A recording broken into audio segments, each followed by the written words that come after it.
नाही, आज माननीय विधानसभा अध्यक्ष महोदयांकडे उद्या असणारी सुनावणी प्रिपोन झालेली आहे। त्याचं कारण G20च्या संदर्भातली जी काय एक दिल्लीमध्ये कार्यक्रम आहे, बैठक आहे, त्याच्यासाठी माननीय अध्यक्ष महोदयांना उद्या दिल्लीला जायचं आहे, त्यामुळे ती आज सुनावणी घेत आहेत। आता याच्यामध्ये ठाकरे गटाकडून आमच्या 16 माननीय विधानसभा सदस्यांना अपात्र करावा अशी याचिका त्यांनी दाखल केलेली आहे। त्याच्यानंतर आम्हाला सुद्धा त्याच्या प्रती या ठिकाणी सगळ्यांना दिलेल्या आहेत।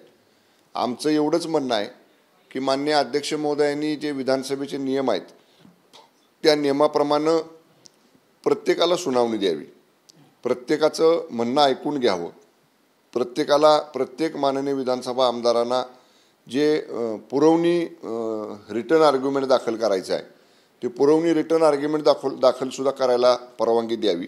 काय तुम्ही अजूनही पालकत्वाची वाट पाहताय? ओएसिस फर्टिलिटीने आता 90,000 जोडप्यांचं आयुष्य आनंदाने भरलं आहे। आजच कॉल करा 7825893600 वर आणि मिळवा फर्टिलिटी ट्रीटमेंटवर सूट आणि सर्वांना द्या आनंदाची बातमी। आणि आवश्यकता जर वाटत असेल तर प्रत्येक आमदारांना बोलवून त्यांचं स्वतःचं म्हणणं सुद्धा ऐकून घ्यावं, कारण पुरेशी संधी ही कुठल्याही बाबतीत डिस्क्वालिफिकेशनची जेव्हा सुनावणी असते तेव्हा पुरेशी संधी ही प्रत्येक माणसाला, प्रत्येक माननीय आमदारांना मिळाली पाहिजे, हे आमचं मत आहे। आता शेवटी निर्णय न्यायपीठावरती माननीय विधानसभा अध्यक्ष महोदय बसलेले आहेत, त्यामुळं ते या सगळ्या गोष्टीचा विचार करतील। घटनेतली तरतूद, नियमातली तरतूद, विधानसभा कायद्यातली तरतूद, या सगळ्या तरतुदी तपासून निश्चितपणे माननीय विधानसभा अध्यक्ष महोदय कायद्याला धरूनच, कायद्याला अनुसरूनच योग्य निर्णय घेतील असं आम्हाला वाटते। दुसरीकडे पाहायला गेलं तर ही सुनावणी उद्या पार पडणार होती, मात्र अध्यक्षाकडनं असं करण्यात देण्यात आलं की G20च्या बैठकीसाठी अध्यक्ष उपस्थित आहेत। मात्र ठाकरे गट असं म्हणतोय की पहिले सुनावणी घेत आहेत, नंतर दिल्लीला जात आहेत, दिल्लीमधून काय निर्णय घेतात म्हणजे निर्णय जो आहे तो शिंदे गटाच्याच बाजूला लागेल असं ठाकरे गटाचे आमदार आहेत ते। प्रत्येक गोष्टीकडं संशयानं बघायचं ही एक आता सवयच लागलेली आहे ठाकरे गटाच्या आमदारांना किंवा त्यांच्या नेत्यांना। आता बघा, तारीख निश्चित झाली 13 तारीख, परंतु दरम्यानच्या काळामध्ये जर G20च्या अत्यंत महत्त्वाच्या बैठकीसाठी माननीय विधानसभा अध्यक्ष महोदयांना जावं लागत असेल तर ते पुढे ढकलू शकते असते ना सुनावणी, पण त्यांनी पुढे नाही ढकलली, त्यांनी प्रिपोन केली। म्हणजे त्यांना जसं ठाकरे गट म्हणतायत की त्यांना वेळकाढूपणा करायचा आहे, वेळकाढूपणा करायचा असं तर पुढे गेली असती सुनावणी, त्यांनी अगोदर घेतली। म्हणजे माननीय विधानसभा अध्यक्ष महोदयाने सुद्धा या सुनावणीच्या बाबतीत कुठेही दिरंगाई करायची नाही, उशीर करायचा नाही, वेळकाढूपणा करायचा नाही, हे या कृतीवरनं स्पष्ट दिसतंय।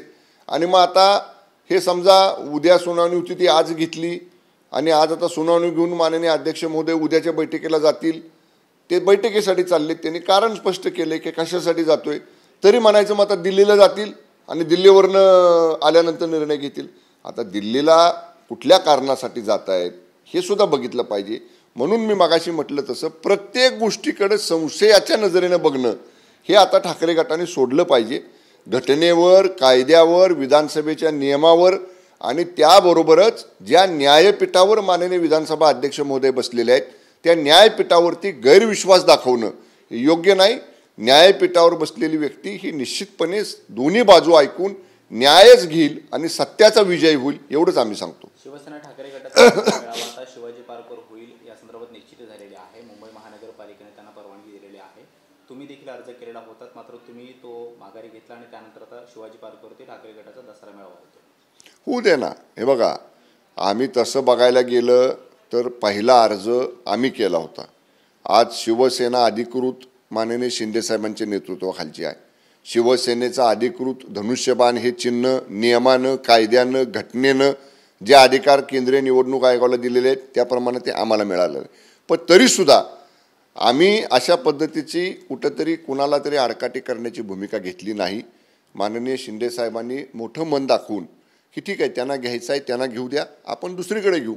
आता एकच आहे, आपल्याला कळलं दसरा मेळाव्या दिवशी जसं मागच्या दसरा मेळाव्याला झालं, ठाकरे गटाचा दसरा मेळावा झाला त्याला किती गर्दी होती आणि आमचा जो मूळ शिवसेनेचा ओरिजिनल शिवसेनेचा दसरा मेळावा झाला त्याला किती गर्दी होती। तोच चॅप्टर ह्यावर याही दसरा मेळाव्याला रिपीट झालेला आपल्याला दिसेल। किमान त्यांच्याकडे असणाऱ्या गर्दीच्या चौपट पाचपट गर्दी ही आमच्या दसरा मेळाव्याला होईल एवढंच आम्ही सांगतो. आज संध्याकाळी या संदर्भात मुख्यमंत्र्यांना बैठक नंदुरबारमध्ये बोलवलेली आहे. कशा पद्धतीने नियोजन असणार काय? तुमचा दसरा मेळावा कुठे होणार आहे? नाही, आता 2 जागा दसरा मेळाव्यासाठी आरक्षित करायचा निर्णय झाला आहे, हे अगोदरच आमच्या पक्षाकडनं नक्की केलेलं आहे.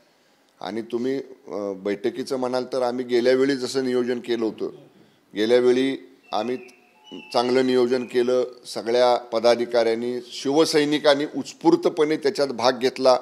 मोठ्या संख्येनं वाजत गाजत राज्यातल्या कानाकोपऱ्यातनं शिवसैनिक माननीय शिंदेसाहेबांच्या नेतृत्वाखालच्या BKCवरच्या दसरा मेळाव्याला आले.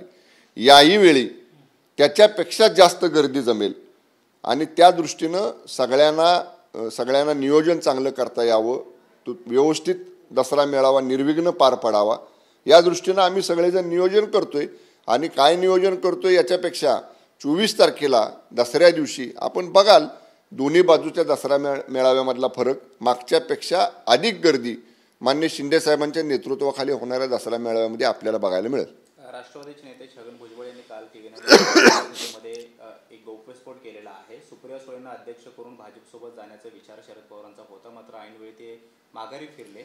फडणवीसांनी जे आरोप केले की शरद पवार यांनी बोलणी करून माघारी घेतली, हे आरोप अगदी खरे आहेत असं त्यांनी गौप्यस्फोट केला. कसं पाहता या सगळ्यांकडे?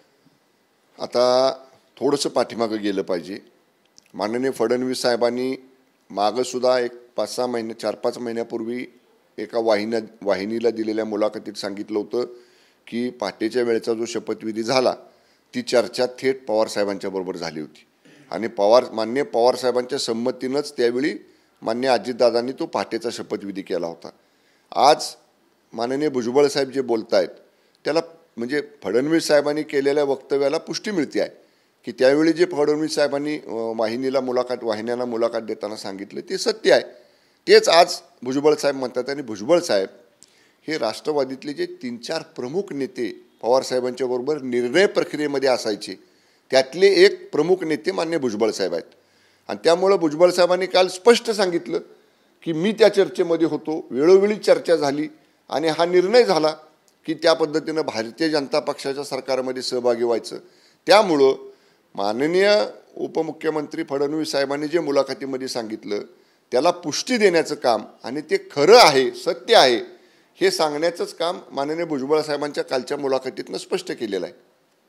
मुंबई पोलीस दलात 3000 कंत्राटी पोलीस भरतीचा निर्णय सरकारने घेतलेला आहे आणि सुरक्षा महामंडळाकडून हे तात्पुरत्या स्वरूपामध्ये ही भरती होणार आहे. मात्र प्रत्यक्षात भरती पोलीस भरतीसाठी का होत नाही असा आरोप विरोधकांकडून केला जातोय.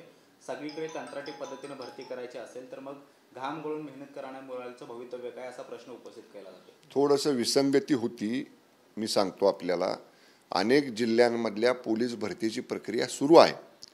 मी मागंसुद्धा एका मुलाखतीमध्ये सांगितलं होतं की आत्ता या माननीय शिंदेसाहेबांच्या फडणवीस साहेबांच्या सरकारनं भरती प्रक्रिया सुरू करायचा निर्णय घेतल्यानंतर अनेक जिल्ह्यांच्या पोलीस भरत्या, अनेक आयुक्तालयांमधल्या पोलीस भरतीची प्रक्रिया पूर्ण झालेली आहे, निवडसुद्धा झालेली आहे. काही मुलं त्यातली निवड होऊन प्रशिक्षणाला सुद्धा गेलेली आहेत. आता जे आपण कंत्राटी पद्धत म्हणताय ना, हे महाराष्ट्र राज्य सुरक्षा महामंडळ आहे. हे आज नाही तयार झालेलं. हे महाराष्ट्र राज्य सुरक्षा महामंडळ हे अनेक वर्षापासून चालत आलेलं आहे. याच्यामध्ये ही सुरक्षा महामंडळामधली स्वतंत्र भरती आहे. ही भरती पूर्वी जशा पद्धतीने केली जायची तशाच पद्धतीने केली जाते. याला कंत्राटी भरती म्हणता येणार नाही. या भरतीमध्ये भरती प्रक्रियेमध्ये कुठेही बदल केलेला नाही. गेली 10 वर्ष 15 वर्षापासून जी महाराष्ट्र राज्य सुरक्षा मंडळ स्थापन झाल्यापासून ज्याप्रमाणे त्या महामंडळातल्या सुरक्षा रक्षकांची पदं भरली जातात त्याच पद्धतीने ही भरती प्रक्रिया सुरू आहे. कुठेही कॉन्ट्रॅक्टवर अशा पद्धतीनं पोलिसांची भरती केली जाते असं नाही. पोलीस भरती वेगळी, होमगार्ड भरती वेगळी आणि महाराष्ट्र राज्य सुरक्षा महामंडळामधल्या सुरक्षा रक्षकांची भरती वेगळी. ही 3 वेगवेगळ्या प्रकारच्या भरत्या आहेत. ही आजची पद्धत नाही, ही गेली 10-15 वर्ष चालू आलेली पद्धत आहे. त्यामुळं केवळ ही सुरक्षा रक्षकांची भरती केली जाते, कॉन्ट्रॅक्ट बेसिसवर केली जाते अशा पद्धतीचा एक गैरसमज हा आमच्या सरकारबद्दल पसरवण्याचा जाणीवपूर्वक प्रयत्न काही मंडळी करतात, त्याच्यात तथ्य नाही. सर, मुंबई पोलीस आयुक्तांनी अशी शिफारस केलेली होती की मुंबई पोलीस दलामध्ये जे पोलीस भरतीमधले जे कर्मचारी आहेत किंवा अधिकारी आहेत त्यांच्यामुळे मनुष्यबळ कमी पडते आणि त्यामुळे सुरक्षा महामंडळाकडील काही 3000 जे कर्मचारी आहेत ते तात्पुरत्या स्वरूपामध्ये मुंबई पोलीस दलासाठी वापरण्यात यावं आणि त्या प्रस्तावाला ही मंजुरी देण्यात आली. अगदी बरोबर आहे. रिक्त पदं आपण जेव्हा भरतो तेव्हा रिक्त पदं भरण्याची त्याचा रोस्टर काढणं, त्याची लेखी परीक्षा घेणं, त्याची मैदानी चाचणी घेणं, त्याची तोंडी परीक्षा घेणं, त्याची निवड प्रक्रिया करणं, ते झाल्यावर त्याला प्रशिक्षणाला पाठवणं आणि प्रशिक्षण करून पूर्ण करून आल्यानंतर मग त्याला प्रत्यक्ष ड्युटी देणं ही पोलीस भरती प्रक्रियेमधला भाग आहे. मग तोपर्यंत मनुष्यबळ जर कमी पडत असेल तर महाराष्ट्र राज्य सुरक्षा महामंडळ हे राज्य सरकारचंच महामंडळ आहे. हे राज्य सरकार या बाबतीतल्या सुरक्षा रक्षकांची वेळोवेळी अनेक ठिकाणी जिथं आवश्यकता असते तिथं या सर्व्हिसेस घेत असतं. त्यामुळे याच्यामध्ये वेगळं काहीही नाही. ही भरती प्रक्रिया सुरू असताना भरती झालेले नवीन पोलीस जवान हे प्रत्यक्ष ट्रेनिंग पूर्ण करून कामावर हजर होईपर्यंत जो थोडा कालावधी आहे तोपर्यंत महाराष्ट्र राज्य सुरक्षा मंडळाच्या सुरक्षा रक्षकांच्या सेवा ह्या पोलिसांकरता वापरल्या जाणार आहेत. याच्यामध्ये सुद्धा वेगळं काही नाही. पूर्वीसुद्धा अशा पद्धतीच्या सेवा ह्या पोलीस दलाकरता वापरलेल्या आहेत. मराठा संघटनेनं सकाळी आंदोलन केलं. मागणी हीच होती की ओबीसीच्या कोट्यातून 50% आतलं आरक्षण आम्हाला मिळावं. मात्र मनोज जरांगे पाटील यांनी जे आंदोलन उभं केलेलं होतं त्यांच्या संपर्कात सरकार आहे, समन्वय साधण्याचा प्रयत्न करते. दुसरीकडे मनोज जरांगे पाटलांच्या भूमिकेशी आम्ही सहमत नाही, त्यांची मागणी आम्हाला मान्य नाही असं म्हणत ओबीसीच्या कोट्यातून आम्हाला आरक्षण मिळावं यासाठी आज आंदोलन करण्यात आलं. वर्षा मंगल्यावरती जाण्याचा प्रयत्न आंदोलकांकडून झाला मात्र पोलिसांनी ताब्यात घेतलेला आहे. समाजामध्ये ही दोन मतमतांतरं झालेली आहेत आणि अशावेळी सरकार म्हणून कशा पद्धतीनं समन्वय साधला जाणार? राज्य सरकार म्हणून आमची भूमिका एवढीच आहे. मराठा आरक्षणाच्या संदर्भातली जी उपसमिती मंत्रिमंडळाची आहे माननीय चंद्रकांत दादांच्या अध्यक्षतेखाली त्या समितीचा मी एक सदस्य आहे. आमची भूमिका हीच राहिलेली आहे की जे आरक्षण आपण आता मराठा समाजाला देणार आहोत ते आरक्षण कायमस्वरूपी कोर्टामध्ये टिकलं पाहिजे. मागं गडबडीमध्ये घाईगडबडीमध्ये आपण आरक्षण देण्याचा निर्णय घेतला आणि दुर्दैवानं आपण ते सुप्रीम कोर्टामध्ये त्यावेळी टिकलं नाही. आता ते सुप्रीम कोर्टात टिकलं नाही त्याची वेगवेगळी कारणं आहेत. ती कारणं आमच्याजवळ ती आहेत. त्याला जबाबदार कोण आहे, त्याला कारणीभूत कोण आहे हा वेगळा भाग आहे. पण माननीय शिंदे साहेबांचं, फडणवीस साहेबांचं, माननीय अजितदादांचं या तिघांचंही संपूर्ण मंत्रिमंडळाचं हे मत आहे की आरक्षण मराठा समाजाला देताना ते कायमस्वरूपी टिकणारं असावं. उद्या आणखीन कुणी कोर्टामध्ये गेलं तर त्याला काय कोर्टाची निकालाची बाधा येऊ नये याची दक्षता आम्ही घेतो आहोत. आणि त्या दृष्टीनं सर्व समन्वयक जे मराठा समाजाचे आहेत, आंदोलनकर्ते आहेत, वेगवेगळ्या संघटना आहेत, त्यांच्याशी संपर्क आपण साधलेला आहे. त्यांच्याशी आमच्या चर्चा सुरू आहेत आणि कायमस्वरूपी टिकणारं हे आरक्षण देण्याच्या भूमिकेमध्ये महाराष्ट्र सरकार आहे. आज काँग्रेसची विभागीय नागपूरमध्ये बैठक पार पडली. या बैठकीमध्ये गोंधळ पाहायला मिळाला. विधानसभा विरोधी पक्षनेते विजय वडेट्टीवार यांना बोलू दिलं नाही म्हणून हा गोंधळ झाला होता. सुनील केदारे सुरुवातीला निघाले, नंतर विजय वडेट्टीवार गेले. कुठेतरी जो गट आहे काँग्रेसचा तो तिथं नाराज असल्याचं आपल्याला पाहायला मिळते आणि काँग्रेसमध्ये अशी नाराजी सुरू असली. हा त्यांच्या अंतर्गत प्रश्न आहे. आता ते कशामुळं गोंधळ झाला, काय झालं हे काय मी पाहिलं नाही, ह्याची माहिती पण मी घेतली नाही. हा त्यांच्या काँग्रेस पक्षामधला अंतर्गत गटबाजीचा विषय असेल किंवा एखादा काही वक्तव्यावरनं लोकांच्यामध्ये भावना प्रक्षुब्ध झाल्या असतील. जोपर्यंत तिथली वस्तुस्थिती काय घडली हे माहिती होत नाही तोपर्यंत ते भाष्य करणं योग्य नाही. पण तो त्यांच्या पक्षातला अंतर्गत प्रश्न आहे. त्यांचे नेते मंडळी त्याच्यावर मार्ग काढतील. ओके, धन्यवाद.